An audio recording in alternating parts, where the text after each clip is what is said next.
Bridging the gap. Exploring solutions to the gender pay gap in the media industry.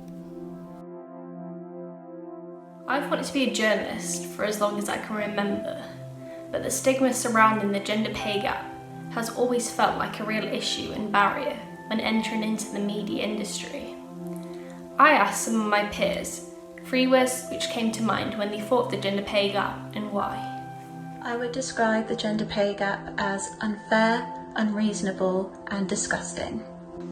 Annoying, unfair and disgraceful. There seems to be a larger gender pay gap in some areas of the UK than others.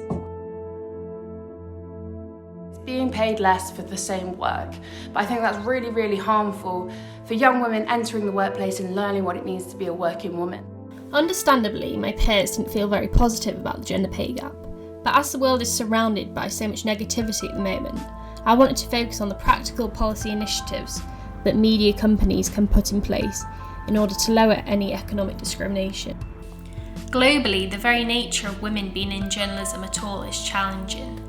I spoke to Betty, a freelance journalist from Liberia, in order to get a global perspective on what steps can still be taken to tackle the gender pay gap. Now you find out that there are more women that are entering journalism, but there is still a male dominance media, and as time goes by, it's going to improve. I also spoke to Jess Bullman, the deputy editor of 5 News, and Diane Ridley, the managing editor of ITV News, to find out what their companies, as part of ITN, were doing in order to tackle the gender pay gap. So, how are you measuring the success in combating the gender pay gap, and do you have any examples of how you're tackling the issue? Diversity and inclusion as a whole is a massive priority for 5 News and its parent company ITN.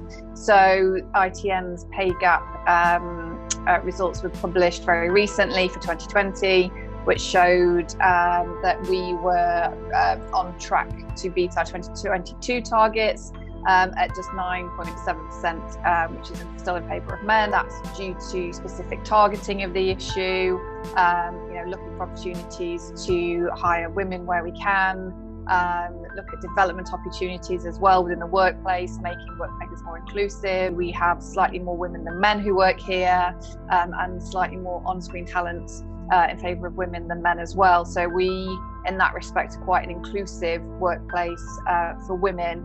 In our senior leadership team in ITV News, we're now at 50-50 in terms of male-female divide in the senior leadership team.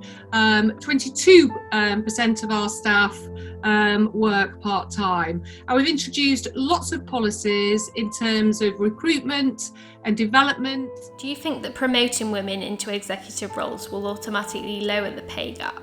Any differences or any kind of hirings or people leaving makes a massive impact, but I don't think that's the whole story of it. It's about making sure that you've got fairness at every level, be it, no matter if it's an entry-level position or the most senior person in the business. You need to reflect across the whole scope of the workforce, and that's it, making sure it's fair for everybody. What we do, if you feel as a female you are earning less than your male colleague doing a similar job, you can ask for your salary to be independently checked, and that's right across the board, from new recruits to senior managers.